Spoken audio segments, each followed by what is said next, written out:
नमस्कार दोस्तों, स्वागत है एक बार फिर से आज की बड़ी और ताजा खबरों में। बस आपसे निवेदन है कृपया वीडियो को लाइक कर दें, चैनल को सब्सक्राइब करें और घंटी बटन भी दबा दें। ये पहली बड़ी खबर है, अतीक के बेटे असद अहमद के एनकाउंटर ने मुख्यमंत्री योगी आदित्यनाथ के शब्दों पर लगा दी मोहर। ये आपको बता दें कि 2005 में हुए बीएसपी विधायक राजू पाल मर्डर केस के मुख्य गवाह उमेश पाल की 24 फरवरी को उत्तर प्रदेश के प्रयागराज में दिन दहाड़े हत्या कर दी गई थी। इसके एक दिन बाद 25 फरवरी को यूपी के मुख्यमंत्री योगी आदित्यनाथ ने विधानसभा में खुलकर कहा था कि इस हाउस में कह रहा हूं कि इस माफिया को मिट्टी में मिला देंगे। इस बयान के 50 दिन के भीतर गुरुवार को माफिया अतीक अहमद के बेटे असद अहमद और शूटर गुलाम मोहम्मद के एनकाउंटर ने मुख्यमंत्री योगी आदित्यनाथ के शब्दों पर मोहर लगा दी है। 25 फरवरी को राज्यपाल के अभिभाषण पर चर्चा करने के लिए विधानसभा की कार्यवाही शुरू हुई थी कि विपक्ष की समाजवादी पार्टी ने उमेश पाल हत्याकांड को लेकर योगी सरकार को कानून व्यवस्था को लेकर सवाल खड़े कर दिए। इसके जवाब में मुख्यमंत्री योगी आदित्यनाथ ने कहा था कि अपराध पर सरकार की जीरो टॉलरेंस नीति के तहत कार्रवाई के नतीजे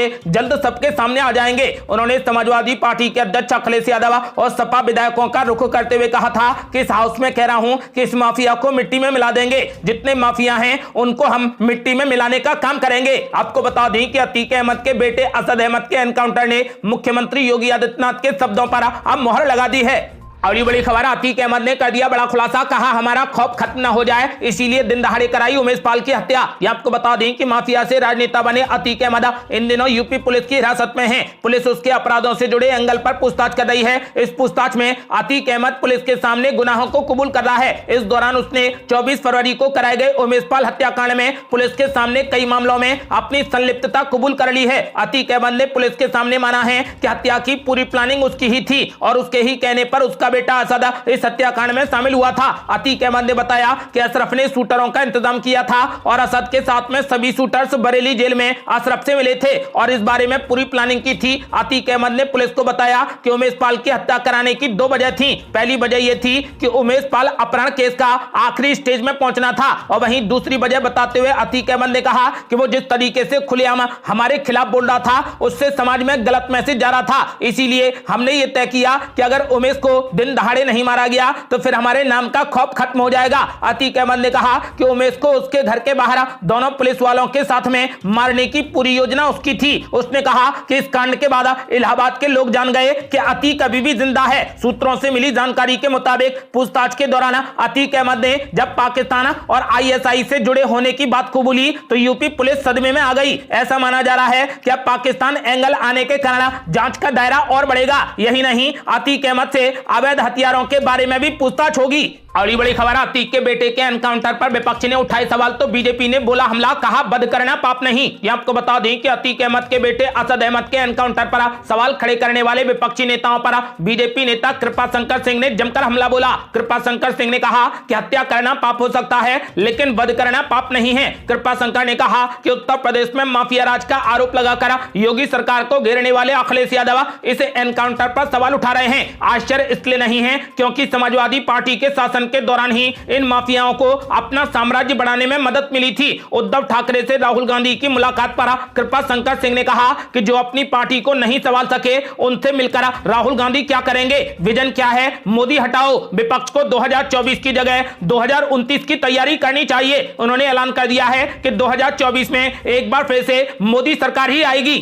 अगली बड़ी खबर, अपने बेटे की मौत पर कई बार रोया अतीक अहमद, कहा हम मिट्टी में मिल गए। ये आपको बता दें कि अपने बेटे असद अहमद की मौत के बाद अतीक अहमद पूरे तरीके से टूट गया है। सूत्रों के मुताबिक पूछताछ के दौरान अतीक अहमद कई बार रो पड़ा और कहा कि अब तो हम मिट्टी में मिल गए, सब मेरी गलती है, असद की कोई भी गलती नहीं थी। अतीक ने कहा कि दुनिया का सबसे बड़ा गम बुजुर्ग पिता के कंधों पर जवान बेटे का सब होता है। उमेश पाल मर्डर केस में पुलिस ने अतीक अहमद से पहले राउंड की पूछताछ की है। प्रयागराज की धूमनगंज पुलिस ये पूछताछ कर रही है। पहले राउंड में अतीक और अशरफ से 7 घंटे तक सवाल जवाब किए गए। इस दौरान अतीक अहमद कई बार रो पड़ा और कहा कि अब तो हम मिट्टी में मिल गए। अगली बड़ी खबर, भारत जोड़ो के बाद अब विपक्ष को जोड़ने निकल पड़े राहुल गांधी, नीतीश कुमार और शरद पवार के बाद अब उद्धव ठाकरे से भी होगी मुलाकात। ये आपको बता दें कि कांग्रेस नेता राहुल गांधी देश भर में भारत जोड़ो यात्रा निकालने के बाद अब विपक्ष जोड़ो की मुहिम पर हैं। इसी सिलसिले में वो मुंबई में उद्धव ठाकरे से मुलाकात कर 2024 में विपक्षी एकता के मसले समेत कई अन्य मुद्दों पर बातचीत करेंगे। विस्तृत सूत्रों से मिली जानकारी के अनुसार राहुल गांधी मुंबई में उद्धव ठाकरे के घर मातोश्री में उनसे मुलाकात कर सकते हैं। विपक्षी एकता और लोकसभा चुनावों की तैयारी तैयारी और रणनीति को लेकर उद्धव ठाकरे और राहुल गांधी के बीच में बातचीत होने की पूरी संभावना है। उद्धव ठाकरे से मुलाकात करने से पहले राहुल गांधी ने कांग्रेस अध्यक्ष मल्लिकार्जुन खड़गे के साथ में एनसीपी प्रमुख शरद पवार से भी मुलाकात की थी। शरद पवार ने इस मीटिंग में तृणमूल कांग्रेस और आम आदमी पार्टी जैसे दलों को साथ लाने पर भी जोर दिया। इस बैठक के बाद मल्लिकार्जुन खड़गे, शरद पवार और राहुल गांधी तीनों नेताओं ने कहा कि विपक्षी दलों को एकजुट करने की जरूरत है और सभी लोग इसको लेकर प्रतिबद्ध हैं। यह बैठक मल्लिकार्जुन खड़गे के आवास 10 राजाजी मार्ग पर हुई थी। और बड़ी खबर, ईडी की जांच पर जमकर भड़के आम आदमी पार्टी सांसद संजय सिंह, बोले केजरीवाल, मनीष सिसोदिया, सत्येंद्र जैन को जहर की पुड़िया दे दो। ये आपको बता दें कि आम आदमी पार्टी के सांसद संजय सिंह ने प्रेस कॉन्फ्रेंस करते हुए ईडी द्वारा की जा रही आबकारी नीति मामले में जांच पर गंभीर सवाल उठाए हैं। इस दौरान उन्होंने कहा कि अगर इतनी ही दिक्कत है तो केजरीवाल, मनीष सिसोदिया और सत्येंद्र जैन को जहर की पुड़िया दे दो। दरअसल प्रेस कॉन्फ्रेंस की शुरुआत करते हुए संजय सिंह ने कहा कि ईडी की जांच कैसे एक झूठ का पुलिंदा है, इसका सच आज फिर से सामने रख रहा हूं। बीजेपी जो मनीष सिसोदिया को लेकर बार बार बोलती है कि 14 फोन सिम कार्ड नष्ट कर दिए, तो मैं उनसे कहना चाहता हूं कि इसके बाद वो हाथ जोड़कर माफी जरूर मांगे। ईडी ने इस पर जो रिपोर्ट दाखिल की है वो सभी फोन अभी भी जिंदा हैं, कोई नष्ट नहीं किया गया। इसमें से 5 फोन खुद ईडी ने जब्त किए हुए हैं। मनीष सिसोदिया के घर में उनका परिवार और उनके कर्मचारी काम करते हैं। इन सभी का नंबर उठाया गया और बोला गया कि फोन नष्ट कर दिए गए। इन सबके IMEI नंबर बता रहे हैं कि ये सभी फोन ईडी के पास हैं। आपको बता दें कि संजय सिंह ने कहा कि ये ईडी की जांच झूठ का पुलिंदा है, ये लोग अब सबूत ही मिटाने का काम कर रहे हैं। बीजेपी वालों को मैं बोलना चाहता हूं कि अगर इतनी ही दिक्कत है तो जहर की पुड़िया बनाकर सभी को बांट दो। केजरीवाल, मनीष सिसोदिया और सत्येंद्र जैन सभी को जहर की पुड़िया दे दो, सब खत्म कर दो। कोर्ट में झूठ बोला जा रहा है। परिवार के लोगों का नंबर बता के ये बताया जा रहा है कि मनीष सिसोदिया द्वारा फोन नष्ट कर दिए गए। अब बीजेपी को माफी मांगनी चाहिए। संजय सिंह ने कहा कि एक आदमी जो लाखों बच्चों को बेहतर शिक्षा देने का काम कर रहा था, उसे बदनाम किया जा रहा है। अगली बड़ी खबर, असद अहमद के एनकाउंटर पर एक बार फिर मुख्यमंत्री योगी पर जमकर भड़के अखिलेश यादव, चुनाव से जोड़ दिया एनकाउंटर। ये आपको बता दें कि माफिया अतीक अहमद के बेटे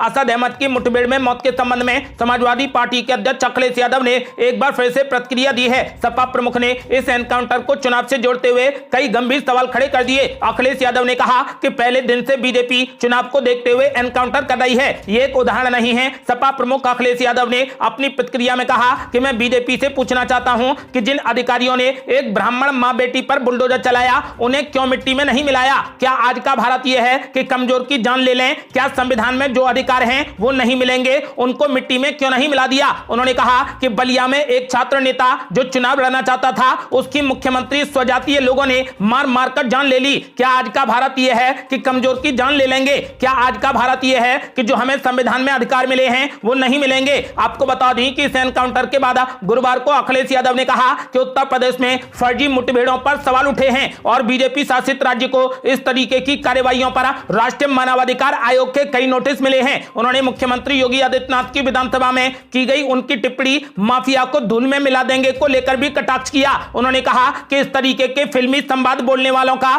संविधान में कोई भी विश्वास नहीं है। अगली बड़ी खबर, मल्लिकार्जुन खड़गे ने मोदी सरकार पर बोला जोरदार हमला, कहा जबरन चुप कराने और देशद्रोही बताने का चलन लोकतंत्र पर पड़ेगा भारी। ये आपको बता दें कि भीमराव अंबेडकर की जयंती पर कांग्रेस अध्यक्ष मल्लिकार्जुन खड़गे ने सरकार पर जोरदार हमला बोला। उन्होंने कहा कि लोगों को जबरन चुप कराना और देशद्रोही बताने का चलन बेहद खतरनाक है, ये हमारे लोकतंत्र और संविधान को नष्ट कर देगा। मल्लिकार्जुन खड़गे ने आरोप लगाते हुए कहा कि आज संसद को बहस के बजाय युद्ध के अखाड़े में बदल दिया गया है। ये काम विपक्ष द्वारा नहीं बल्कि सत्तारूढ़ दल ने किया है। मल्लिकार्जुन खड़गे ने डॉक्टर बाबा साहेब अंबेडकर की 132वीं जयंती पर उनके योगदान को याद किया। उन्होंने कहा कि बाबा साहेब हमेशा स्वतंत्रता, समानता, बंधुत्व और न्याय के लोकतांत्रिक सिद्धांतों पर चलने के लिए प्रेरित करते थे। इस दौरान कांग्रेस के पूर्व अध्यक्ष राहुल गांधी ने भी अंबेडकर को श्रद्धांजलि अर्पित की। उन्होंने कहा कि बाबा साहेब हमेशा हमारे मार्गदर्शक, प्रकाशक और शक्ति बने रहेंगे। वहीं कांग्रेस नेता जयराम रमेश ने कहा कि बाबा साहेब प्रतिष्ठित और प्रेरणादायक हैं। उन्होंने ट्विटर पर लिखा कि नेहरू ने खुद कहा था कि डॉक्टर अंबेडकर की तुलना में किसी ने संविधान निर्माण पर अधिक ध्यान नहीं दिया था। आज उस विरासत पर हमला हो रहा है। कांग्रेस महासचिव प्रियंका गांधी वाड्रा ने भी डॉक्टर अंबेडकर को श्रद्धांजलि अर्पित की। उन्होंने हिंदी में एक ट्वीट में कहा कि बाबा साहेब ने हमें संविधान के माध्यम से न्याय, समानता और बंधुत्व जैसे मूल्य दिए। आज देश के संविधान और इन मूल्यों पर सुनियोजित हमला हो रहा है। उन्होंने लोगों से संविधान और उनके विचारों की रक्षा के लिए अंबेडकर की जयंती पर प्रतिज्ञा लेने का आग्रह किया है। अगली बड़ी खबर, सोनिया गांधी ने मोदी सरकार पर बोला जोरदार हमला, कहा संस्थाओं को नष्ट कर रही बीजेपी। ये आपको बता दें कि यूपीए चेयरपर्सन सोनिया गांधी ने बाबा साहेब भीमराव अंबेडकर की जयंती पर उन्हें याद करते हुए एक बार फिर से मोदी सरकार पर जोरदार हमला बोला। कांग्रेस की पूर्व अध्यक्ष सोनिया गांधी ने कहा कि आज सरकार एक अभियान के तहत संवैधानिक संस्थाओं का दुरुपयोग और नष्ट करने के साथ ही न्यायपालिका के ऊपर भी दबाव बनाने का काम कर रही है। उन्होंने आगे कहा कि लोगों के अधिकारों की रक्षा करने के बजाय उन्हें परेशान करने के लिए कानून का दुरुपयोग करने से स्वतंत्रता को खतरा पैदा हो गया है। हर क्षेत्र में चुने हुए दोस्तों के साथ में पक्षपातपूर्ण व्यवहार से समानता पर हमला किया जाता है। उन्होंने कहा कि इतिहास के इस मोड़ पर व्यवस्थित हमले से संविधान की रक्षा के लिए हमें काम करना चाहिए। सभी भारतीयों को इसमें अपनी भूमिका निभानी चाहिए, चाहे वे किसी भी राजनीतिक दल, संगठन या नागरिक समूह के हों। कांग्रेस नेता सोनिया गांधी ने कहा कि आज असली देश विरोधी वे हैं जो धर्म, जाति और लिंग के आधार पर भारतीयों को एक दूसरे के खिलाफ विभाजित करने के लिए अपनी ताकत का दुरुपयोग कर रहे हैं। अगली बड़ी खबर, संजय राउत ने बीजेपी पर बोला जोरदार हमला, कहा बीजेपी का टूटने वाला है भ्रम, 2024 में पूरा विपक्ष एकजुट होकर लड़ेगा चुनाव। ये आपको बता दें कि लोकसभा चुनाव 2024 में अब सिर्फ एक साल का समय बचा है। सभी पार्टियां चुनाव की तैयारियों में जुट गई हैं। कांग्रेस पार्टी भी पीएम नरेंद्र मोदी और भाजपा के खिलाफ विपक्ष को एकजुट करने की मुहिम शुरू कर चुकी है। इसी दौरान राज्यसभा सांसद संजय राउत का बयान आया है, जिससे विपक्ष के हौसले और बुलंद हो गए हैं। सांसद संजय राउत का कहना है कि विपक्ष 2024 में एकजुट रहेगा। राज्यसभा सांसद संजय राउत ने कहा कि कांग्रेस अध्यक्ष मल्लिकार्जुन खड़गे और कांग्रेस नेता राहुल गांधी ने विपक्ष को एकजुट करने के लिए काम शुरू कर दिया है। वो इस पर लगातार मेहनत कर रहे हैं, हम इसका स्वागत करते हैं। सांसद ने भाजपा पर निशाना साधते हुए कहा कि भाजपा का मानना है कि विपक्ष साथ नहीं आना चाहिए, विपक्ष को साथ नहीं रहना चाहिए, लेकिन इस लोकसभा चुनाव में बीजेपी का भ्रम टूटने वाला है। उन्होंने कहा कि 2024 में पूरा विपक्ष एकजुट होकर चुनाव लड़ेगा।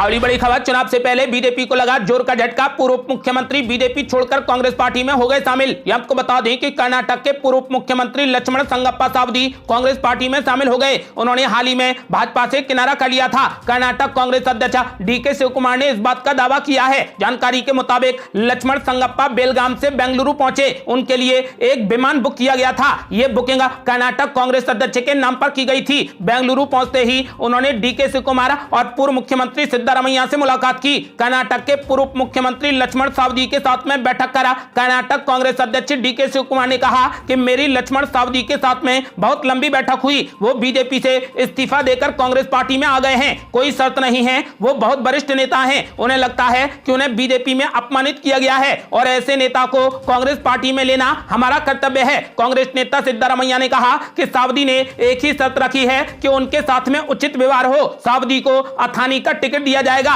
वे कांग्रेस के टिकट पर चुनाव लड़ेंगे और मुझे उम्मीद है कि वो जरूर जीतेंगे। आपको बता दें कि बीजेपी को जोरदार झटका देते हुए लक्ष्मण सावदी कांग्रेस पार्टी में शामिल हो गए। कर्नाटक में अब बीजेपी के हारने के चांस बन रहे हैं। ये थी अब तक की बेहद बड़ी खबरें। आपका क्या मानना है, कर्नाटक में किस पार्टी की सरकार बनने जा रही है? अपनी राय हमें वीडियो लाइक कर कमेंट बॉक्स में जरूर दें। ऐसी ही ताजा और न्यू अपडेट जानने के लिए हमारे चैनल को लाल बटन दबाकर सब्सक्राइब करें और घंटी बटन भी दबा दें। जल्दी मिलते हैं बड़ी अपडेट के साथ, तब तक के लिए जय हिंद, जय भारत।